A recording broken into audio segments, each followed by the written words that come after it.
Hi guys, it's Real Talk with Tracy. I hope you're all doing well.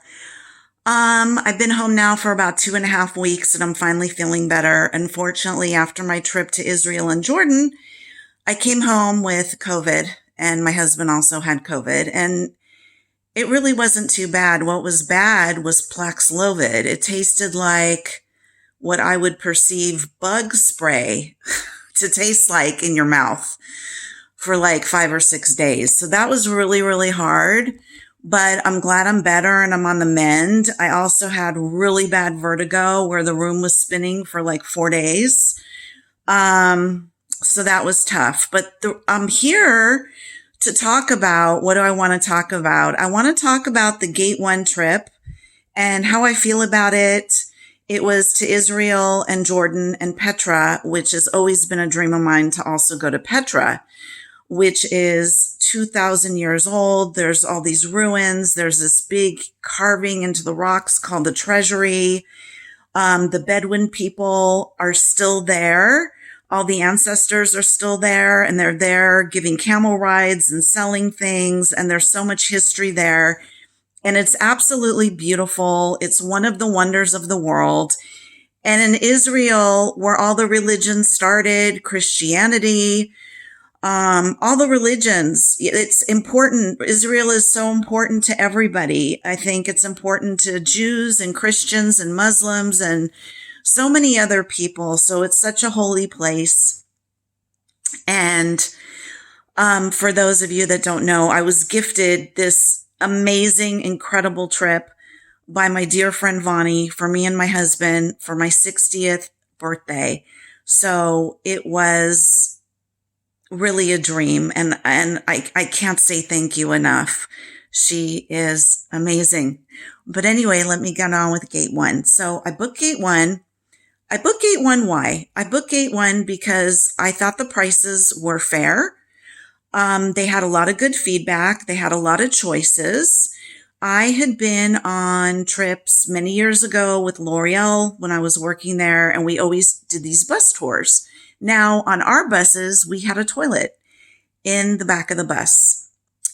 I assumed, which was not smart on my part, and I pee a lot. I pee like all day long. It's crazy. I assumed there would be a bathroom on the bus, and there wasn't. And I didn't really take that into consideration. You know, you're looking at a tiny little map, and you're looking at the itinerary, right? It's like this big. And I wasn't taking into consideration that when you go from point A to point B, it may be 3 and 4 hours on the bus. And they do stop every hour to every hour and a half to let you go to the bathroom. But in a way, you're kind of held captive. You know, you're with the group, you leave when they leave, you come back when they come back. They also had a rotation system on the bus that was very hard for me because I get motion sickness really bad. Oh my God. So the tour guide, who was really fascinating, he was really good, just a wealth of information. Love listening to him. He is like a walking encyclopedia. Amazing. But he made it clear to me, tomorrow you cannot sit up in the front. We have a rotation system and it's really strict. And you have to go to the back of the bus. And there was only 26 of us on the bus. And I said to him, you know, if I do that, I'm really afraid I'm going to get sick. And he's like, well, those are the rules. So I wanted to be a good sport. And I went to the back of the bus. And the bus riding was very, very nauseating. And I wound up vomiting. I can't put it any other nice way, all over the floor of the bus. I didn't have enough, what's the word? I didn't know it was going to happen so fast, and I didn't have a chance to like try to grab anything. I called out to my husband, but I lost it. So here I am throwing up all over the back of the bus on the floor, and they pull over the bus and I'm feeling really humiliated and embarrassed. And they let me get out with my husband, and I'm trying to compose myself, and I'm feeling really bad. I'm feeling, humiliated. It's throwing up in front of all these strangers and having them to pull the bus over for me. So then everybody on the trip said, you need to sit in front. So I said, oh, thank you. So they let me sit in front. And then the next day on the tour, I sat in front. And the tour director says to me again, you can't sit in the front tomorrow. And I said, well, I don't have to sit in the very front seat, but maybe in the first few rows, I need to sit towards the front. And he said, no, there is a strict rotation. And to be honest with you, I was very angry with him because nobody had complained about me sitting in front, and there was nobody else that seemed to be barfing their guts up on the bus. So that was very humiliating, and it was very, very hard. So I'm starting to tell you the negative things. There was so many great things about this trip with Gate 1. There were so many good things, but I'm going to tell you about the stuff I didn't like. So being captive on the bus, I didn't like the rotation. I didn't like that there wasn't enough understanding for the tour guides that if you have an illness, that you can't be towards the front, that you have to rotate, and that they kept bringing it up, even after they noticed that I was barfing my guts up all over the bus, all just like by my feet, like all over the floor. It was really bad and it was really embarrassing. So that was one thing. So there's no bathroom on the bus. The bus stops when the bus decides to stop, not when you want it to stop. So if you have to poop, if you have to pee, you have to hold it. Okay, so that's one thing. Another thing was we were told, highly suggested, that you're only to shop at these gift stores that we bring you to because we don't want you to be taken advantage of. So these gift stores that we were I felt like cattle being driven into these gift stores were very overpriced, and we were told that's where you should shop. So I'm paying for my friend paid for my trip, but I mean, the tour guide didn't pay for my trip. We paid for our trip. And so if I want to shop at another place, I should be able to shop at another place. There was one day that we stopped off and we all got falafels in this outdoor restaurant. They were very good, by the way. We paid first, and there's 26 other people. And a Bedouin man came up to me and said, can you look at my shop? And I said, I would love to see your shop. And as I got up, my tour guide said, no, you can't go. What do you mean I can't go? Well, no, that's not what we're doing. And I said, listen to me. This is my trip, okay? You're not going to tell me where I can and cannot shop. You have already suggested that we shop over to this, gift store on the right. And I know you're going to be there for the next 25 minutes. I want to go to the gift store over there on the left. So I will find you. I'm an adult and I will see you. I won't miss the bus. I will be on time. But I started to feel like I was with a parent. They really controlled where you ate lunch, where you're shopping. So those things were kind of annoying. Okay. Then I want to mention one of I think it was called Restal.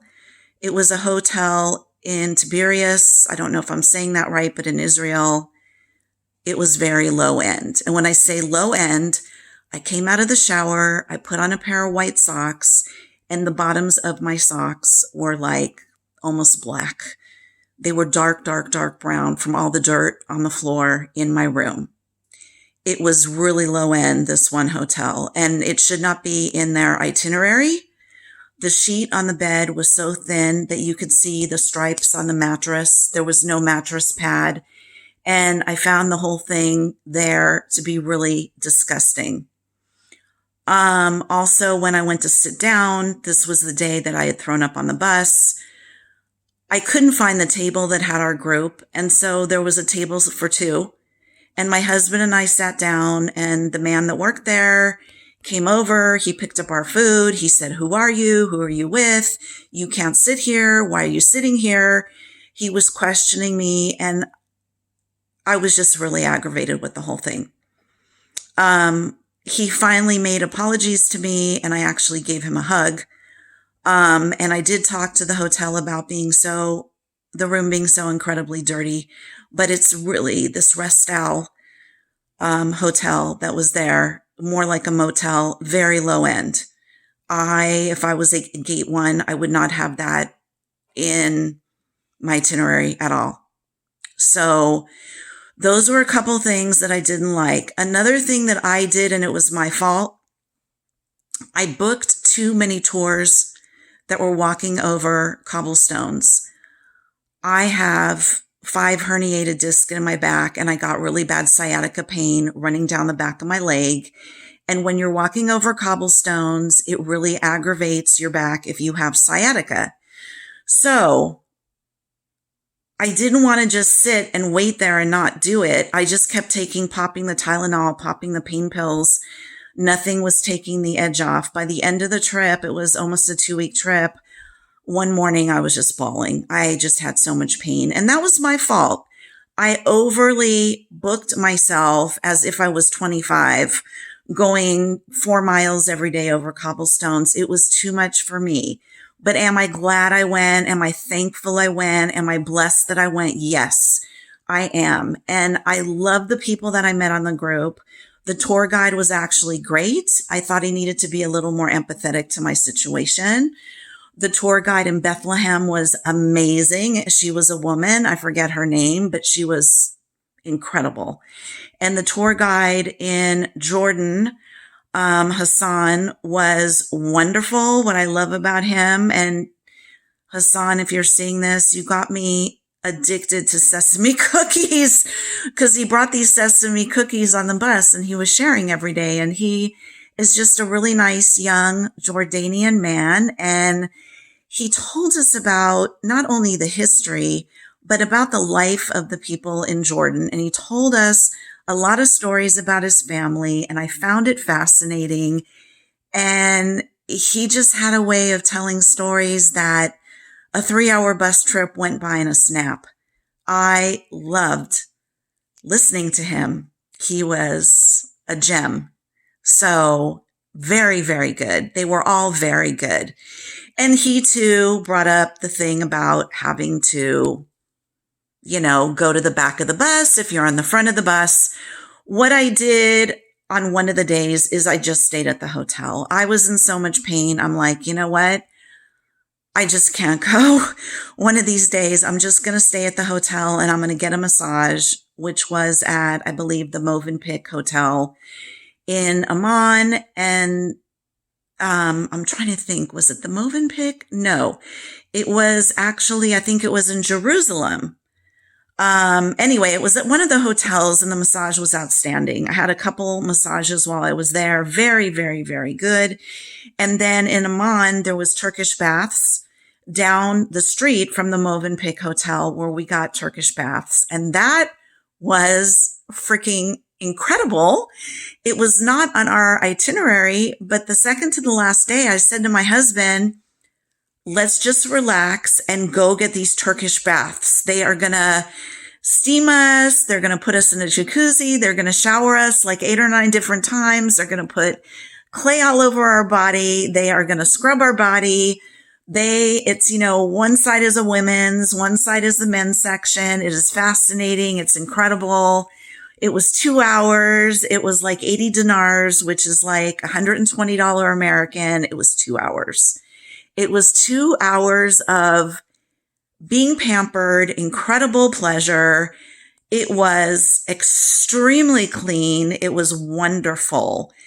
And I think it was called like Walla Walla, something like that. It was down the street in Amman from the Movenpick, and it is these Turkish baths, and you got to do it. It's incredible. I may do one where I tell you in detail what it entailed, but for right now, I'm doing kind of an overview. Also, Jerusalem was crowded. It was so incredibly crowded at some of the religious sites. You felt like you were in line at Disneyland or an amusement park. That was hard because it was so crowded and you were so shoulder to shoulder with people that you almost lost that spiritual feeling. So that was rough. That wasn't like when I was in Israel 13 years ago. It's much more crowded now. And I think it's because everybody is coming out of the woodwork from COVID and they just want to travel. But that was hard. I'm really glad that our tour guide had the wisdom to take us extremely early in the morning to Petra when it wasn't crowded. And we were able to see Petra, which was amazing without so many people. So if you have to get up at 5 in the morning or 5:30, be the first to get there. It's worth it. And you can take a golf cart, a camel, you could take a horse back. You don't have to walk both ways. And that's a lifesaver. Also, we stayed at the Old Village Resort in Petra, which is an amazing resort. It is so amazing. The rooms were incredible. The food was incredible. The people, no matter where we went, were so warm, so welcoming, so loving, so wonderful, so friendly.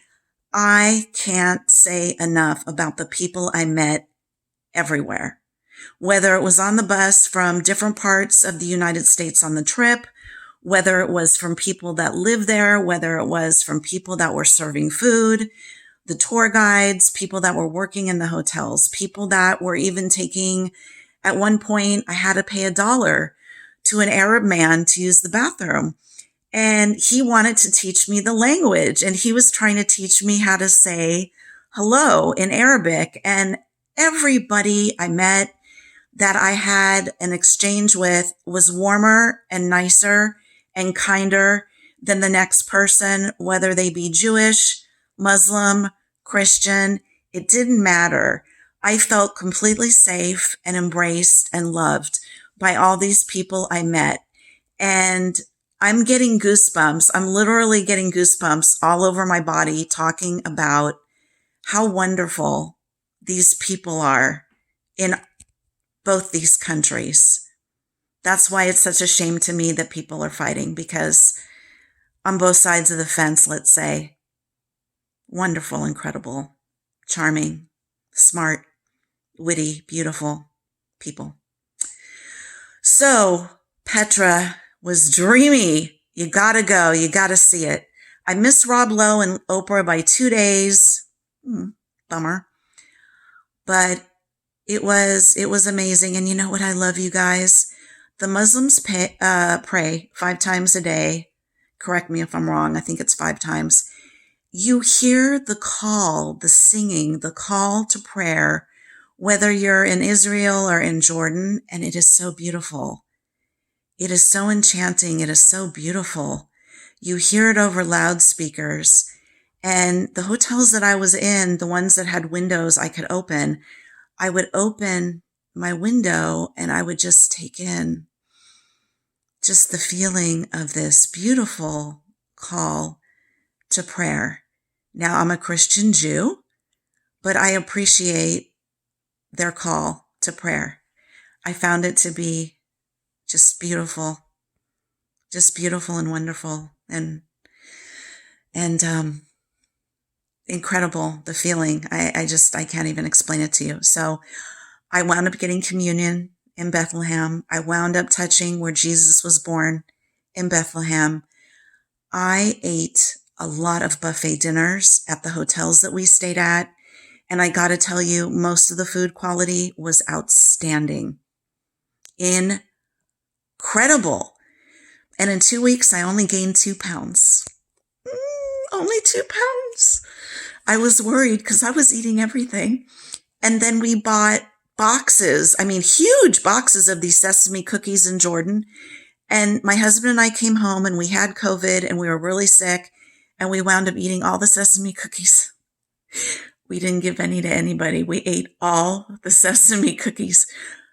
I want to say hundreds of sesame cookies. And I still managed to only gain 2 pounds. So I'm thankful for that. So Gate One Travel, it's a great company, but you have to really take into consideration on the buses I was on, no bathroom. You have to get up at a certain time in the morning. You get back to the hotel at a certain time. You're kind of ushered into these places to shop, which you should always talk them down in price. Don't ever pay what they ask. And if you want to shop somewhere else, you have free will to choose. After all, you are paying for the trip. So I miss the interactions with the people that live there. So the couple days that I had off from the tours that I went on my own were very meaningful.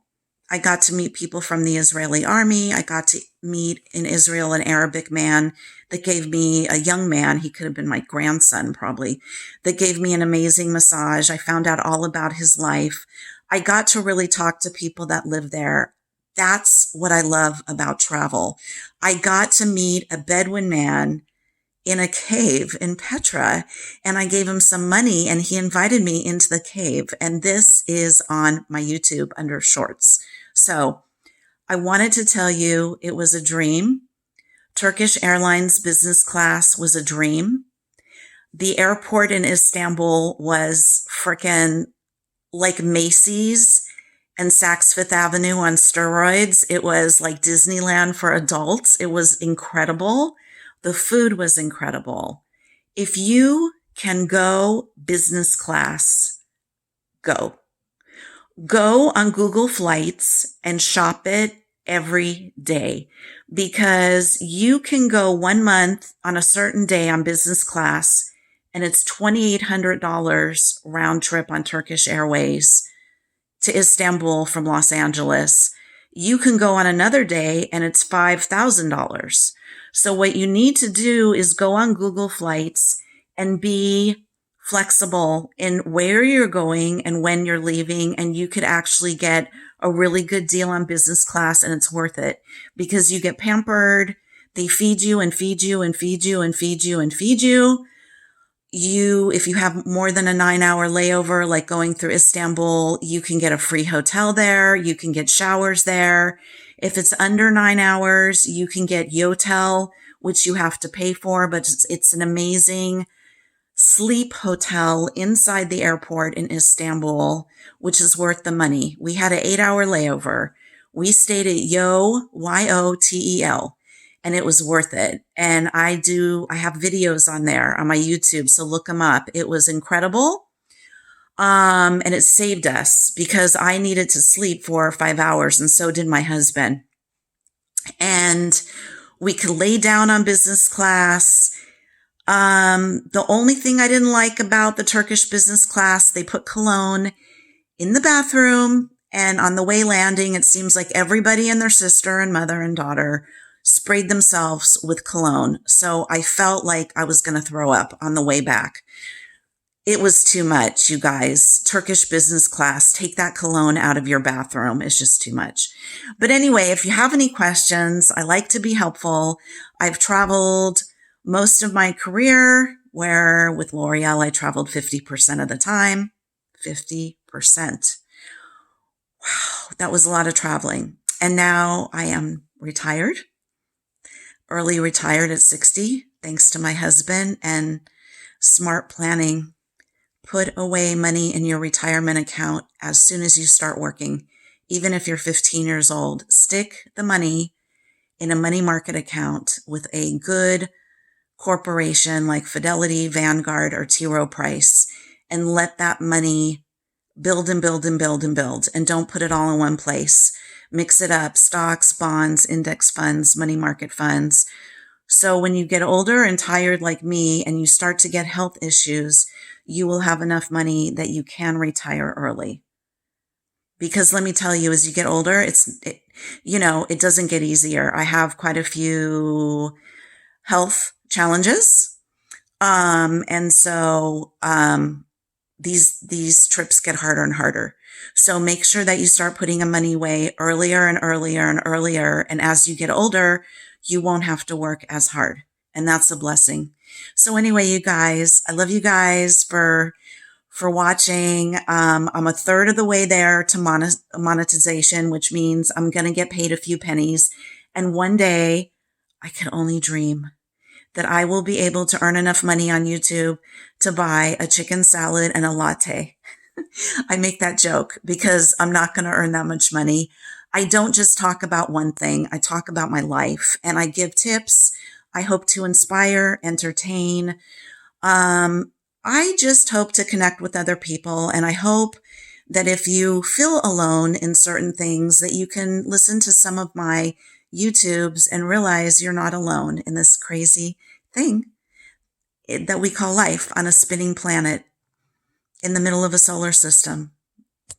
Phew, mind-blowing. Okay, guys, please subscribe and share with your friends. You've been watching Hi Guys, Real Talk with Tracy. I also do a podcast, which I find to be very interesting, on 11 channels, including Google Podcast, Spotify, where you could listen to all sorts of things about my life. I dig deep. Bye for now, you guys. Take care.